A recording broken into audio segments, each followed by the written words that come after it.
To some of the staff at KGH, January 5th, 2022. Being raised on a farm, saying please and thank you are habits that were beat, whipped, and sometimes reminded of words I must say in most give and receive situations. As habits being byproducts of our thoughts, resultant of our beliefs, I know that I did say these words to all of you.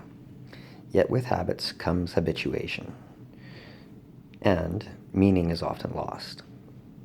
Though one's beliefs may change, oftentimes habits do not. For those some that this is addressed to, perhaps you may not have felt my true gratitude and appreciation for that warm blanket in radiology, or the crackers, then toast, and even the 4 a.m. meal. I understand. I once wore the same professional hat as yourselves. This letter of thanks is akin to a handmade gift. I cannot hug you or kiss your hand or weep on your shoulder, for I would most likely have 4 security guards escorting me out. That said, I cried so many hours during my time in this hospital, and for the most part, they were tears of pure gratitude and unrepayable appreciation at some of these little behaviors.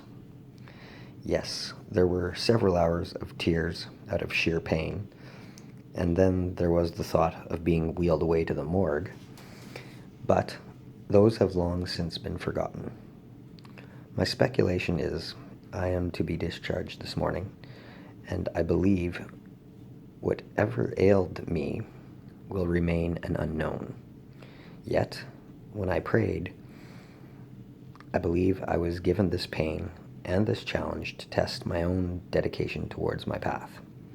And my path is to sell hope and see global utopia.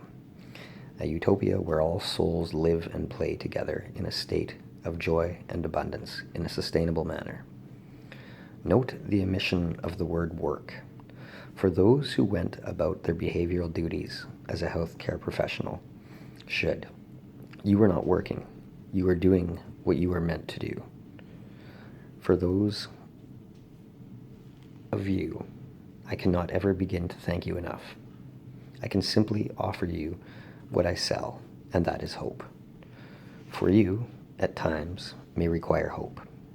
Hope that the demands of your unions, your bosses, your patients, and the magnification of this virus are soon to subside. I can tell you, your prayers for respite are on the way. For I am a fortune teller, and what I write comes true.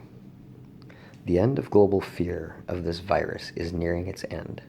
I know this, I have seen this, and your respite will come soon. We are the healers and caregivers of the world. And while businesses and supply chains have crumbled at the feet of this virus, you have not. To those who this letter is not meant for, I have empathy. I too was once in a spot not operating to my God-given gift. Yes, I was proficient at my job and by many means great at it. But in terms of being a health care provider, I was wearing the wrong hat. My advice to you is to go back in time to a time when you were very young and recall what you loved doing, even when you weren't the best at it. Find the thing you could do with or without recognition or compensation, and revisit that. Read about it. Blog about it. Do what it is you must do to become your 5-year-old self again. Then carve out a small bit of time each day to learn how to incorporate that into your lives, and before you know it, perhaps care will come back to your life. Perhaps a side hustle will emerge. Perhaps nothing will change other than the injection of more happiness into your life as you reminisce. Thank you for you, but be sure to say that to yourself each day as well.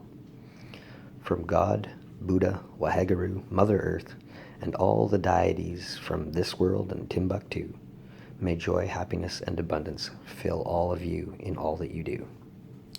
1. Thank you, KGH.